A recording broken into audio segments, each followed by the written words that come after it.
All of those things apply to the State of Israel in its treatment of the Palestinians, and yet the government is concerned about its use of language and doesn't feel it is appropriate to even use the word apartheid when Amnesty International, the most respected human rights organisation in the world, and Human Rights Watch, within a very short period of time, issue these damning reports, saying that Israel, since its foundation, has been built on a system of oppression and domination and apartheid and racism, involving the murder of unarmed, innocent civilians on a regular basis, arbitrary detention and imprisonment, land annexations, the displacement of people, the denial of basic fundamental rights to 6 million Palestinians who are displaced outside Israel and the occupied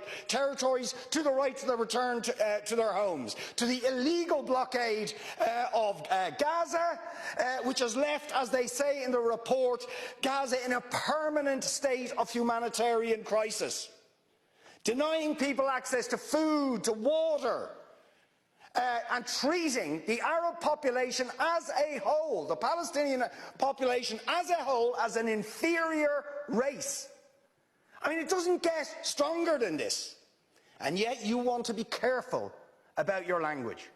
You're happy to correctly use the most strong and robust language to describe the crimes against humanity of Vladimir Putin, but you will not use the same strength of language when it comes to describing Israel's treatment of the Palestinians, when it is now being documented and detailed by two of the most respected human rights organisations in the world, and indeed has been alleged by dozens and dozens of non-governmental organisations, and to be honest, anybody who looks honestly at the decades of brutal, inhumane persecution of the Palestinians, successive assaults on Gaza, the annexation of their land and territory, the systematic application of apartheid rules, you don't want to even use the word apartheid.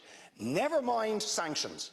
5 days sanctions against Putin and his thugs, 70 years of oppression by the Palestinians, and it wouldn't be, what was the word you used?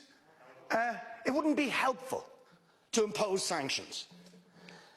Amnesty International are calling for Israel to be referred to the International Criminal Court for crimes against humanity. Will you support it? They are calling for targeted sanctions against Israeli officials who are perpetuating the system of apartheid, just exactly the same types of sanctions you've just initiated against Vladimir Putin. Will you support it? And I think the answer is clearly you're not going to. And then we ask the question, why? Why? Now you see, if you're going to have moral standards, those standards have to be consistent. Otherwise they are not standards at all, they are just cynicism. And of course we all know the reason that the standards are not consistent is because to call out the apartheid state of Israel would be to run foul of the concerns of certain states that are now presenting themselves as defenders of democracy and so on, such as the United States, the UK, Germany and other powers, whose relationship with Israel, supporting it and backing it, means that the European Union's moral credentials are bankrupted.